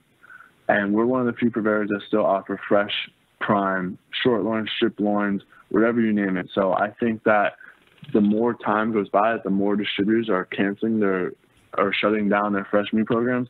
I think that business and that niche is going to explode, and whoever still has it is going to, reap the benefits of it. Grant Siegel is the director of sales, the vice president of sales at King Solomon Foods. By the way, the website, if you want to check it out, kingsolomonfoods.com, proudly located in Brooklyn, New York. All right, so correct me here, Grant, as you did on my show. Isn't Brooklyn part of New York City? It's one of the 5 boroughs, right? I would say Brooklyn is a part of New York, but Brooklyn isn't. When you say New York City, I would say you're referencing Manhattan, and Brooklyn and Manhattan are 2 different locations. Are we also getting into? I'm on your show. I'm not Italian. I'm Sicilian, kind of a thing, right? I get it. Hey, it's your world. It's your world. I'm just living in it. No doubt. Grant Siegel joining me here on the show. Grant, I wish we had more time, but the good news is we can come back on and plow through the rest of this stuff. But I appreciate you making time for the show tonight, my man. Great. Thank you so much. Thank you for having me. I just want to give a shout out to my family and my friend Gino, who was tuning in. So thank you, Gino, for listening. No doubt. There he is, Grant Siegel, VP of Sales, King Solomon Foods. Nailing it right out of the box. Love it. I love the Brooklyn pride there, by the way. I mean, you're talking to a New York guy, not New York City, but, Saratoga Springs ain't too far. Meanwhile, great story about Pat LaFrida blocking Grant Siegel. Block! You can't read my Instagram. That's when you know you're making some noise. I dig it. I like that from a sales guy. I mean, I'm sales guy by day, right? Love that. There's nothing better than when your competition is trying to send a form email, but oops, they didn't blind their contacts. They put them in the carbon copy. All 85. They're going right into my database, that's for sure. All right, thanks again to Grant Siegel from King Solomon Foods, kingsolomonfoods.com. Check him out, and we'll have him back on again soon. Big Papa Smokers, by the way, the #1 online shop for all things barbecue. Their curated selection of only the best outdoor cooking and grilling supplies get you on the path to better barbecue results in no time. Whether you're in the backyard or a competition pro, they have something for everybody. You know, they have the popular rubs like Sweet Money and Cattle Pod and Cash Cow. They have that partnership with Simply Marvelous Barbecue. That's known as the West Coast Offense. A lot of competition teams seeing success with that. They own Granny's Barbecue Sauce. Aside from the premium selection of all that great stuff, they also offer the very best pellet, charcoal, and wood cookers available on the market today. If you're looking for a versatile smoker that's easy to use, check out that Mac 2-Star General Pellet Grill that Meathead referenced in the first hour. Big Papa's is the exclusive Mac dealer, even offers special packages. Not a fan of pellet smokers? All right.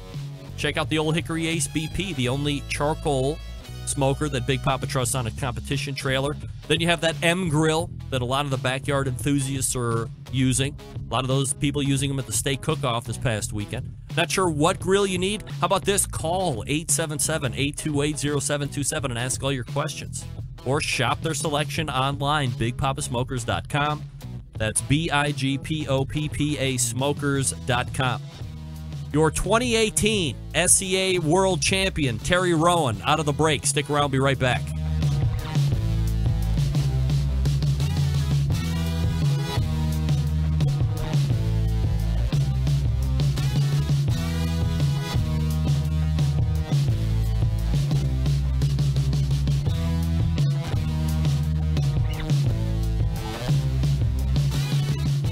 Continuing to produce incredibly mediocre content in an exceptionally professional way. You're listening and watching the Barbecue Central Show. Once again, here's your host, Greg Rampey. This segment brought to you by Fireboard. Monitor up to 6 different temperatures simultaneously. Connect to Wi-Fi for cloud-based monitoring, or connect via Bluetooth. If you have Alexa or the Google Assistant in your home, you're in luck because Fireboard is fully integrated with both, constantly learning new skills. You can find out more by visiting fireboard.com, or you can call them, 816-945-2232, and let them know the Barbecue Central Show sent you. Hey, the Steak Cook-Off Association had its culminating event this past weekend. The SCA World Championships went off in Fort Worth, Texas, and walking away with the World Championship title was Terry Rowan. So let's head to the Traeger Grills hotline and welcome back, friend of show, Terry Rowan. Terry, how are you, buddy? I'm doing great. Great, Greg. Thanks for having me. Absolutely my pleasure to have you, Terry. Again, by the way, for those that are paying attention, Terry was on at the very beginning of 2017, and we were talking about, at that point, I think just a local SCA event that you had won. And fast forward, a year and almost 2 years, I guess, depending on if we're really evaluating the calendar or not. Now a 2018 world champion, so congratulations on that. So quick background on you again, Terry, for the folks that are just tuning in for the first time or haven't gotten the 2017 archives. How'd you get into barbecue, and I guess specifically, when were you introduced to competitive steak cooking? I got into competition barbecue cooking about 8 to 10 years ago, and been doing steak competition. This is the 4th full year, and competing in the SCA and being a member in that organization. So how do you qualify for the 2018 World Championships? To qualify for the championship, there's 2 ways. One, you can win a promoted competition throughout the year that they have very, very many of. Mm-hmm.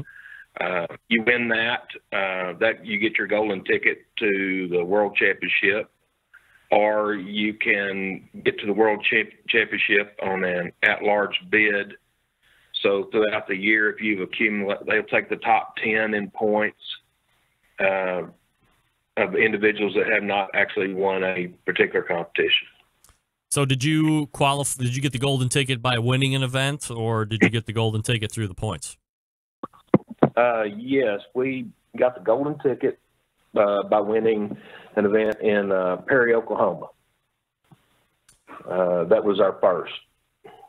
When was that? What time of the year? Yeah, that was early June when that took place. Had you cooked a number of events prior to that? I mean, I guess you can, if you listen to this show, not you specifically, but I'm just talking generally. The SCA typically shows up once a month. I've really seen the interest in SCA, of course, but you see the interest in competitive steak cooking in general growing. There's a couple different sanctioning bodies along with SCA right now. But how hard is it to win a steak cook-off event? And I'm not even talking about the World Championships. Obviously, that's a whole different monster. But when you show up, I mean, it's so inviting. The barrier to entry is very low. The cost to get in is very low. You don't have to have these motorhomes and big $10,000, $12,000 Jambo pits like a lot of these people want to toy around with when it comes to the competitive barbecue world. Is it harder, do you think, to win a steak event than it is a barbecue competition? In some ways, Greg, yes. They're two different animals at the end of the day. Barbecue, you're usually cooking a minimum of 3 meats. In KCBS competition, you're cooking 4 meats. Steak, really, you can just show up, pay your entry fee for the steak cook-off and just cook steak only.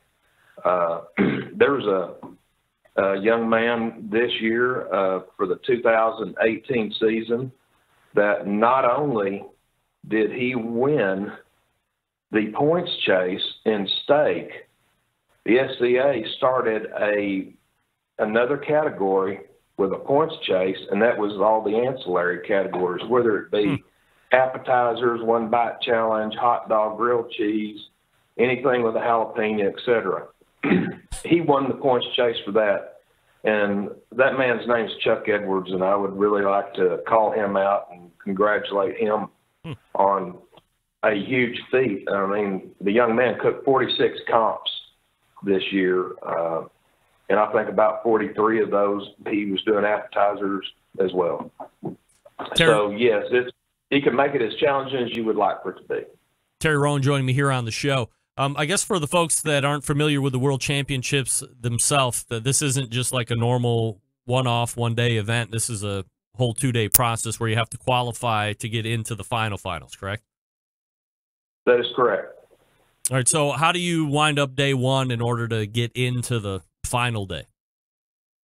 Well, if we back up to the 2018 season, we started the month of June with a grand total of 8 points. And we cooked 25 comps by the end of September and had accumulated 143 points. Wow. So an additional 135 points from June through September. We did that by winning Perry, Oklahoma. Yep. Go the very next weekend to Bearden, Arkansas, and win a doubleheader, which was huge for us. Wow. We set a record with 3 wins in a row, and I thought, okay, we're on to something. From there, I decided, well, let's test and see if our recipe will work in extremely large crowds and with 100 teams plus. So we go to Edinburgh, Texas, and win that 109 teams. So I thought, okay, we've got something here. We're headed down the right path. And then cooked steak cook-off in Larned, Kansas, and helping those people out up there at their fundraiser. Corey Johnson was a tremendous promoter. And then go to Larned, Kansas, the Lindberghs and Brett Merriam up there. And so we won both those in Kansas. And wow. That tied us with the SCA record for number of wins in a year. Then on into early September, mid-September, I should say, we win. They had a double cook on a Saturday and a Sunday in Grapevine, Texas. So we won Saturday, which helped us break the record. And then the last weekend on that Friday night, we won again in Carrollton, which gave us 8 wins for the year. Wow. Going into the championship. championship. So we got hot at the right time and really developed some consistency and took a little tweaking here and there in our process, but we were very, very fortunate this year, and a lot of luck went with it. Terry, on the first day at the World Championships, was it first 10 that move on, or like how many move on to that final day? Well, I thought Brett and Ken came up with a tremendous idea, and so instead of going in a one-day cooking, you're competing against it's 182 teams there. They divided the 182 into 4 groups. So you reached in the bag, you pulled out your chip, and there were 4 different colored chips. So I believe there was red, white, green, and blue. And I happened to draw a blue chip. So basically you're looking at about 45 teams per color chip, and that was the teams that you cooked against. And then you had to be the top 10 for that color chip to advance to the final round on Sunday. And I was once again lucky. I drew blue chip number lucky 13. You believe 13 is a lucky number? Well, it sure was for me, Greg. I believe it is too. I have them tattooed on my wrist. A lot of people think I'm a fool, but I think 13 is a very lucky number for reasons that I can say for a different day, different time. But so when you get into the final day and you're called as, well, I would assume they hold true. Do they call numbers first and then you're kind of revealed as you walk up to the stage, matching like a ticket when you find out the overall, or do they do it a different way? No, that's exactly correct. Yeah. It's a double blind judging. There's no ticket attached to your box. They have a ticket that you take half of it. The other ticket remains with an envelope with the card in there that goes to the judging table, and then you're scored on your appearance is first, your doneness is second. So your SCA rep will cut the steak basically in half to show what the doneness is, to make sure that you're at a medium doneness. Next, they're going to judge you on texture of the meat, and they're going to give you a taste score, and then they're going to give you an overall impression score. And then from there, they announced the top 10, starting with 10th up, and we were fortunate enough to be the last number called. Terry, from a judging aspect, and this gets a little bit into the weeds, but when you turn in a steak, is that steak passed around the table of judges, and everybody, like, there's like a table captain cut into the steak for the visual scores, and then everybody gets a piece of the steak in order to evaluate the rest? That's correct. The SCA rep cuts it in half for the doneness. Then each judge cuts off a piece of the steak to taste, and obviously that's where you're getting your texture and taste score, and followed by the overall impression score. Isn't everybody trying to get the rib cap? That's the best part of the ribeye steak, right? That's exactly. Early on, we got trained, and with the round disc that the SCA puts in the trays, where they can turn that, where that spinalis is facing the judges. And yes, that's the best part of the ribeye steak by far. So the obvious question that everybody wants to know is, let's have the step-by-step process on how you cook that award-winning world championship steak.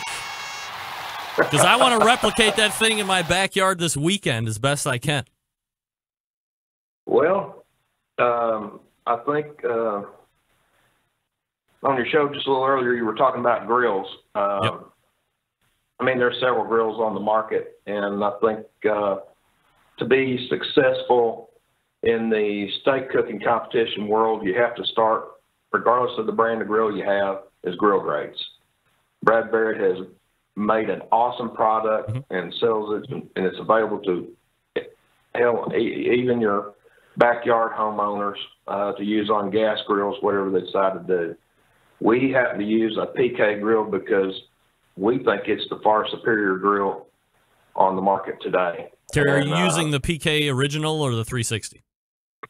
No, I use the classic. Okay. The original. From there, we saw a young man at a cook-off this year was using a pellet grill. I'll leave the name out of it. And it malfunctioned. He was having issues, and he ended up having to use another gentleman's PK, and he won the event. Wow. So I think there's a lot to be said about the PK. You can, if you really work at it, you can control your fire.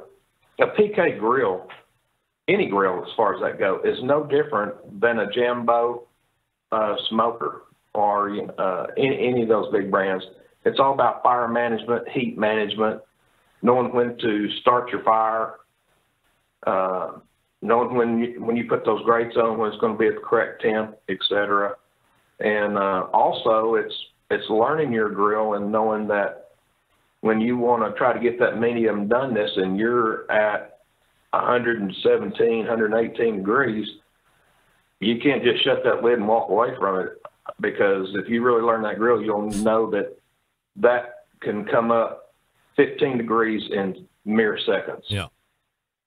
That's what grill grates brings to the table. That would, I firmly believe in PKs, even for the backyard. I mean, don't be lazy. Use charcoal. And are you a PK? Are you a B&B guy? Not particularly right now. We're working on something with B&B. But yes, we do use their products. Is that what you used this past weekend, or did you use somebody else? No, we use B&B. Mm-hmm. It's a good, long-lasting, hot-burning briquette. Their lump charcoal is awesome product. I can't say enough good about their lump. We like to mix the briquettes with the lump. So that's an interesting point, because I've often thought from a searing standpoint, the lump would give you that higher heat in order to get where you want. But then I've talked to a number of the competitive steak guys that say, I can see where you would think that, but really it's the briquette that you can really control more. It's a unit of heat measurement because everyone is the same, blah, blah, blah. And you mix the two. So do you find that sometimes you get higher temperatures than others because of that lump, or are you able to mitigate any real peaks and valleys because of, I guess, the product, but you have become accustomed to working it? Well, I like my chimneys full of lump and briquettes 2 hours before I want to start cooking. And then that gives me the opportunity for the coals to really get good and hot, settle down. I'll take an infrared thermometer. I'll check the temp on the grates, because at that point the charcoal is evenly spread out in the grill, and I will remove the charcoal based on the temperature readings I get that I would prefer to cook on. What's your, what grate temperature are you shooting for? I've seen some teams in that mid 600 to 700. Do you have a preference? I think about 650 works really good for what we do and the product that we turn out. From a seasonings standpoint, Terry, do you use something that's out on the market right now, or have you been able to put together a Terry Roan concoction special?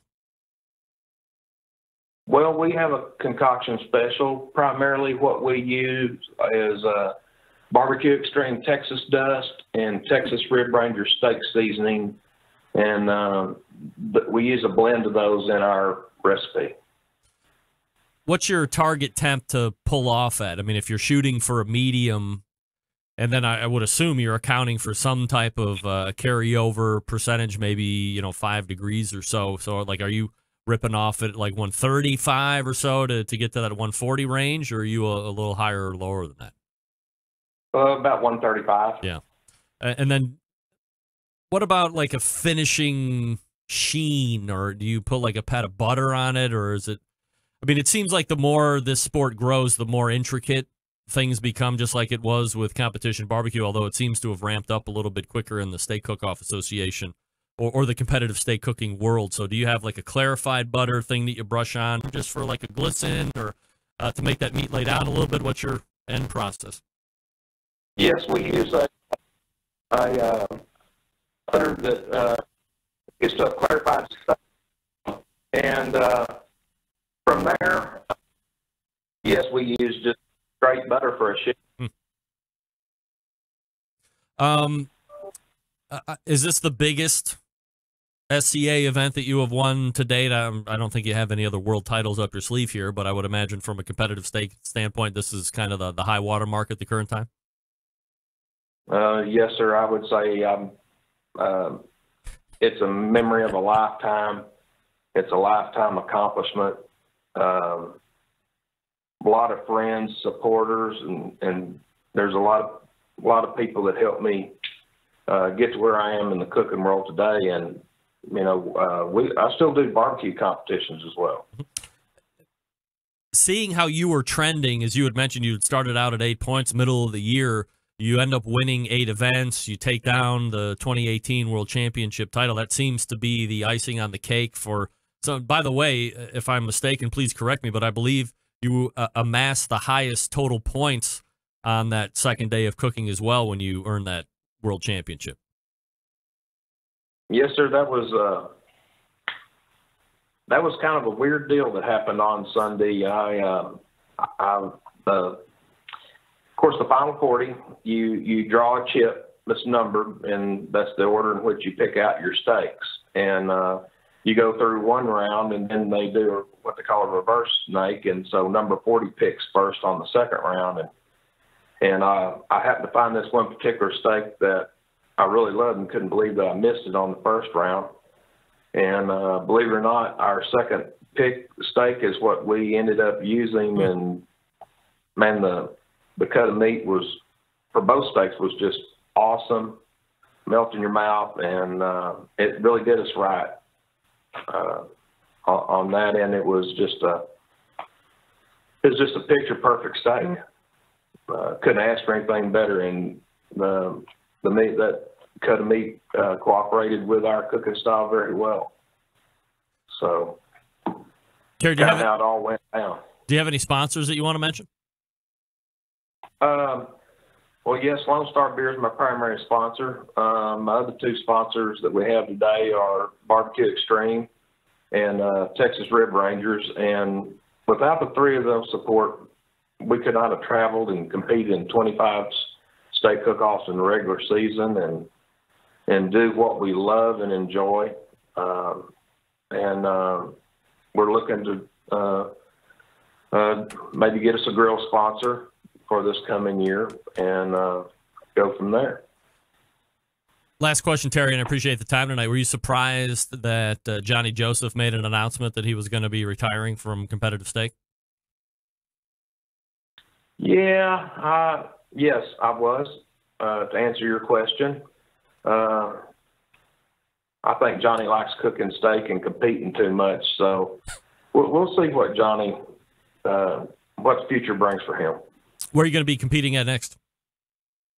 This Saturday, we will be competing in Colleyville, Texas, which is really just right north of Fort Worth, Texas. He is. Is this a barbecue, or are you back to steak right away? No, we're going to run steak probably for 3 more comps, and then we're going to do a steak barbecue combo at the end of November. He is Terry Rowan, and your 2018 World Championship Steak Cook-Off Association title holder. Terry, really appreciate you coming on tonight and recapping the big weekend. Congratulations again. You bet. Greg, thank you for having us on the show again. You got it. There he is, your 2018 SCA World Freaking Champion, Terry Rowan. You can get in touch with the show by sending beer via the Traeger Grills hotline. Yummy. One of these days, I'm going to get that transition right. You'll see. By the way, if you were wondering, if you don't know the rules for the World Championship Steak Cook-Off Association, How much do you win with that world championship steak? How about 10 grand, Polly? Yeah, that's a good payday. 10 G's. Hey, the barbecue guru has always believed that cooking should be simple and fun, because it can be, especially with the Monolith Barbecue Guru Edition grill. The Monolith is the world's first temperature-controlled smoker with a built-in power draft fan. This means smarter control, greater freedom with automatic temperature control. Easily choose your cooking time and temperature, and let the Monolith do the work of a sous chef or barbecue pitmaster. With minimal effort, you now have oven-like precision at the grill and can serve the tastiest, juiciest meals each and every time. All you have to do is visit their website, bbqguru.com. That's bbqguru.com, or give them a call, 800-288-GURU. That's 800-288-GURU. A little bit of breaking news, as it was announced on social media, that Dr. Barbecue's restaurant has a firm date of October 17th, so we will see if that continues to hold. I believe it was the 13th when Ray was on last week. So it's creeping back, but it looks like the 17th is the date. All right, stick around. We'll be right back to wrap the show.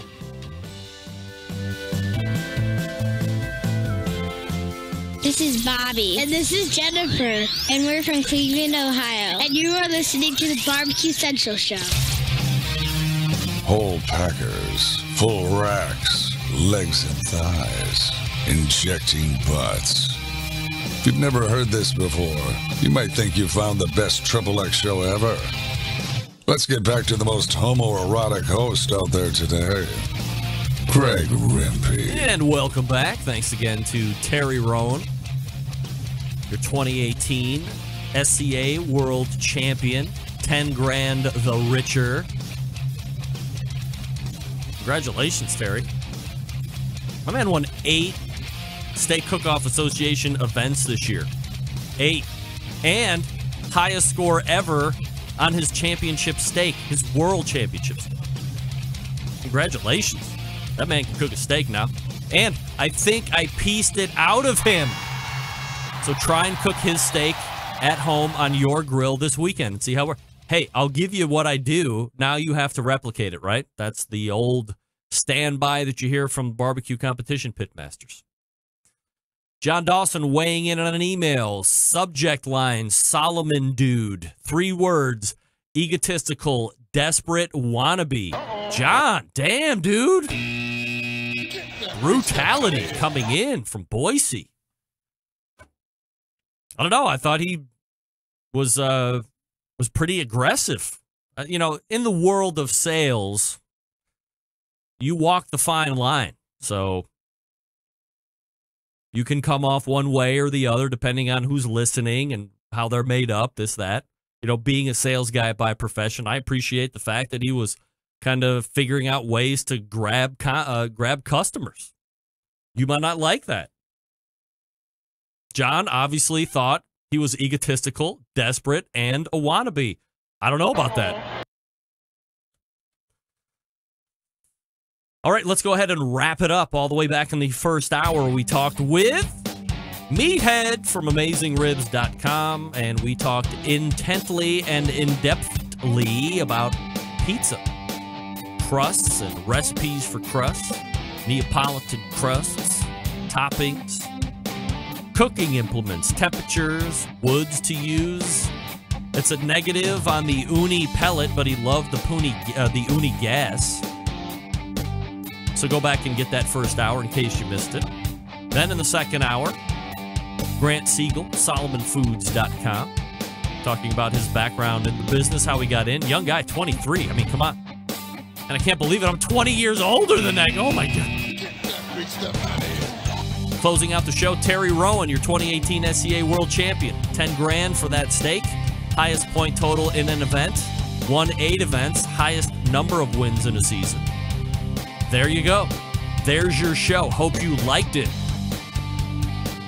Potential big show planned for you next week, but there is some jeopardy in it, and it's going to be game time decision. But we'll figure out those hurdles as we get near. I am planning a show for next Tuesday, but there may be a drop last minute. So stay tuned for programming. I'll give you notes and updates as I see fit. September 11th, 2001, I will never forget. Until next Tuesday at 9 p.m. Eastern Standard Time, this is your program host and proud U.S. American, Greg Rempe, saying good night now.